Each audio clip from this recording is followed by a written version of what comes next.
Good morning friend, I am C Manish Gupta और आज हम बात करेंगे एक नए अमेंडमेंट की which has been brought out for the MSME sector. This amendment has been recently passed as an ordinance by our Honorable President of India on 4th of April 2021 by the name of Pre-Pack Insolvency Resolution.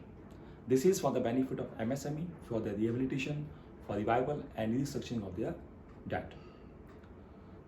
So as you all know, the importance and the role of MSME cannot be undermined. They are the backbone of our economy, be it a revenue generation or employment generation. Their role is unparalleled. They are the engine for growth of our economy. So the government in its wisdom, and I think it's a step in the right direction, they have come out with this amendment in the act. So before we proceed, friends, let us understand who all the companies which are classified as MSME. As per new definition, the companies or LLP whose turnover is less than 250 crores and whose investment in plant and machinery is less than 50 crores, these are companies or LLPs, they can cover under MSME. These both conditions have to be met together. If any of the condition is not meeting, the status of MSMEs will go away. To initiate this pre-pack insolvency, the minimum default amount is 10 lakh rupees. So before we proceed, let us understand the difference between CRP, which has been introduced 5 years back in 2016, and this now latest amendment in as pre-pack insolvency for the MSME. In CRP, the default amount is 1 crore rupees, sorry. So above 1 crore rupees, you can initiate the CRP process. In this pre-pack, the default amount is only 10 lakh rupees. If you have defaulted in the repayment of the dues of the banker, 10 lakh rupees or over and above, you can initiate this pre-pack. Number 2, in CRP, the management and control of the company vests with the RP, resolution professional. The board is suspended and their operations and management are looked after by the RP. But in the pre-pack, the control and management remains with the existing promoter. The RP is appointed, but it is only to support this corporate debtor in discharge of the obligation in meeting with the compliance with the provision of the act. Third, in the CRP, the existing promoters are barred. They are not allowed to continue or take over or buy back the company. But in the pre-pack, the existing promoters, they can, once the plan is approved, they are allowed to continue with the management and control of the company. And last but not least, the fourth, because in CRP, the management is going out of the hands of the promoter, they try to create a lot of roadblocks, hindrances, and the support of management is not there. But in this pre-pack, because ultimately the management is going to invest with the company, with the existing promoter, the support of management is there. In fact, the CRP process can be initiated by 3 persons. One is the corporate debtor himself, another is the financial creditors, and third one is the operational creditor. But in pre-pack, this pre-pack insolvency can be initiated only by the corporate debtors. Operational creditors or financial creditors, they are not allowed to initiate this pre-pack. Though it is a consensual process between corporate debtors and financial creditors, where the financial creditors agrees to the proposal or the resolution plan submitted by the corporate debtors. However, there are 3 conditions where this pre-pack is not allowed. If the pre-pack or CRP has already been there in preceding 3 years, then the pre-pack is not allowed. Or any liquidation order has been passed against the company, in that scenario also, this pre-pack is not allowed. In third case, where any CRP process is underway at the time of filing the application at the time of filing the application for the pre-pack, in that scenario also, this pre-pack is not allowed. So we have understood what is MSME. The default amount is 10 lakh rupees. The process who are allowed to take the benefit under this scheme. Now we'll just touch upon in brief how the MSME can take the benefit. What all they can have the benefit in the resolution plan. So in the case of working capital limit, if you are enjoying working capital limit and the DP is not available, which is the main problem, you are because of many reasons, because your data cycle has increased, your stock have accumulated, you are not able to have the DP. In that scenario, you can request in the resolution plan, you can request the lenders for reduction in the margin of the stock and bond, or you can also request to increase the debtor collection cycle. In further, if the DP is not available, you can ask the banker or the financial creditor to carve out the portion of the loan or the working capital limits for which DP is not available as a separate facility by the name of working capital term loan. You can ask for some 1 or 2 years moratorium also for the repayment of that working capital term loan, and the repayment can be extended to within can be paid within next 3 to 5 years after the moratorium period. So that way you can take the advantage in the resolution plan. In case of term loan, you can request the banker for the moratorium for the payment of interest and installment,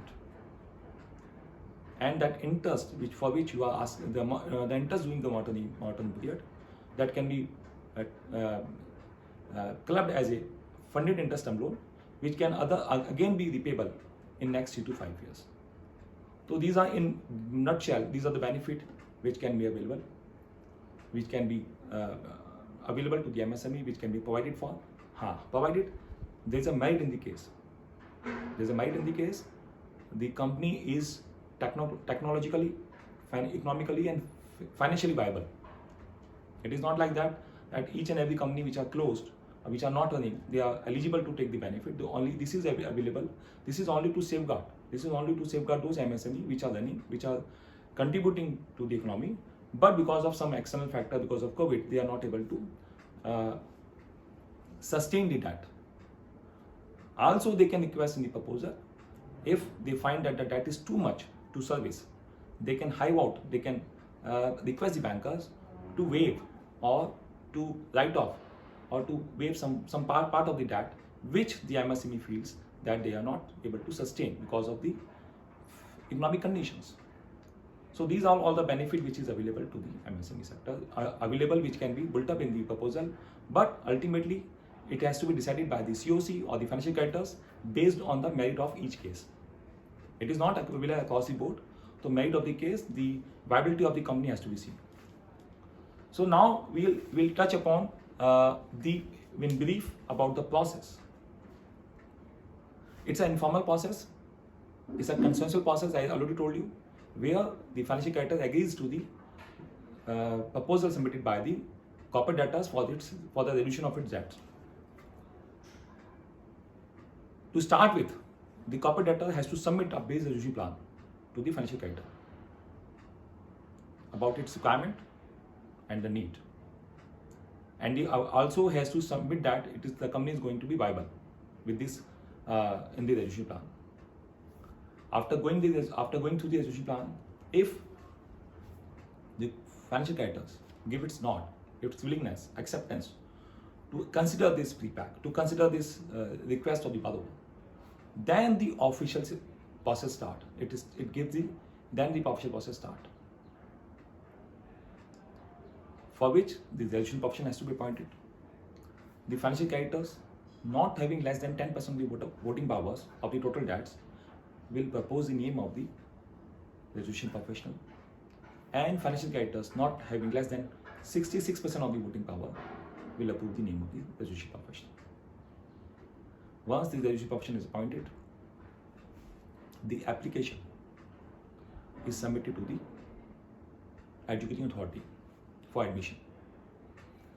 Along with the application, there is the requirement to furnish a declaration also that the corporate debtor is meeting the eligibility requirement, and also that the base resolution plan is meeting the required stipulation. Thereafter, there is a timeline of 14 days given to the adjudicating authority either to approve or reject the application.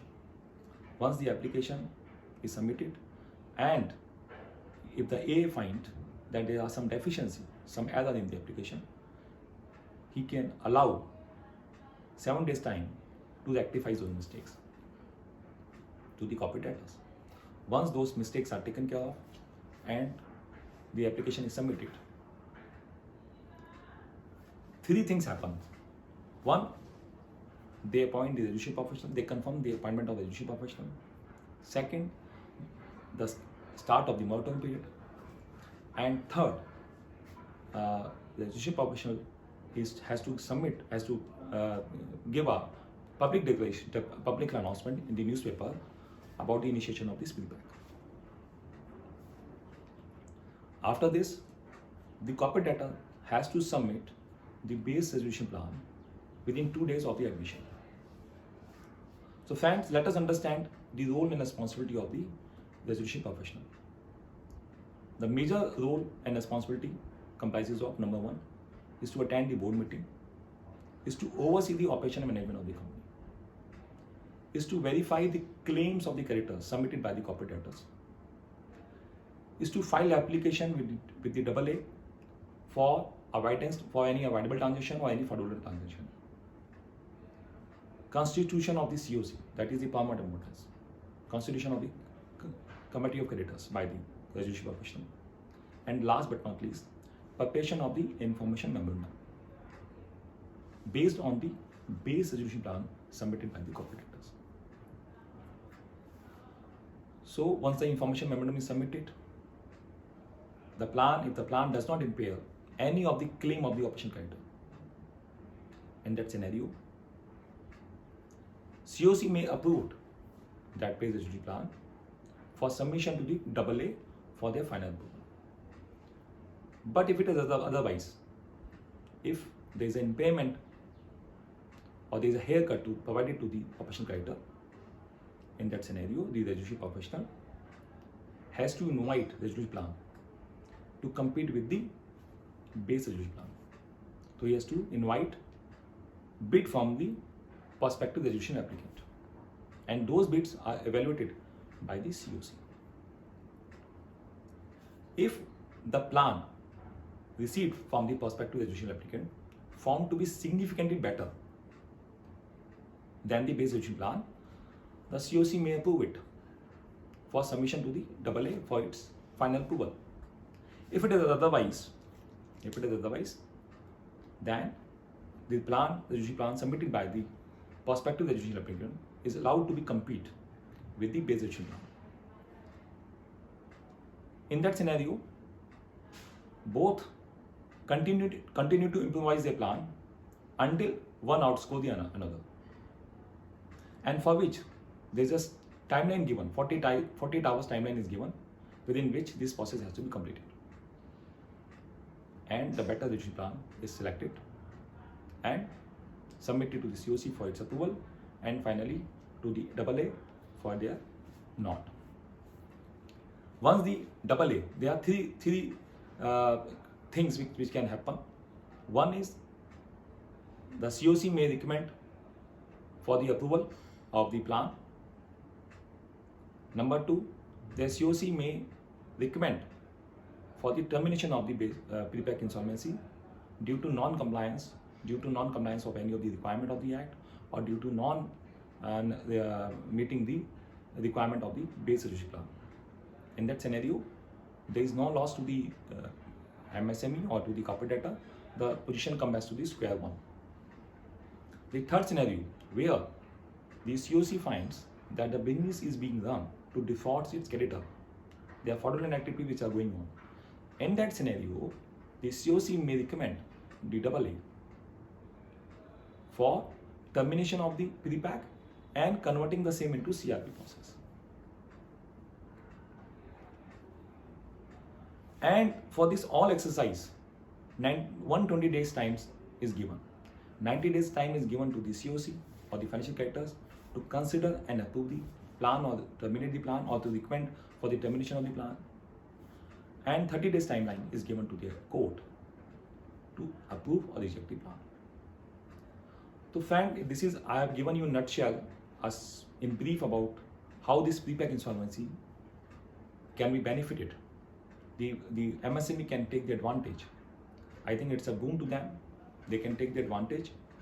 Those who are struggling, facing liquidity crisis, facing demand side position problems, they can take advantage. And we, the Chartered Accountant Company Secretary Advocate, can facilitate, because they are the backbone of our economy. They are the growth of engine for the economy. So it is our role and responsibility to provide support and consultancy to these MSME SME sector so that they will come out from their problems, they will be revived and rehabilitated. Thank you friends for this student program. I hope you will like it. Thank you very much.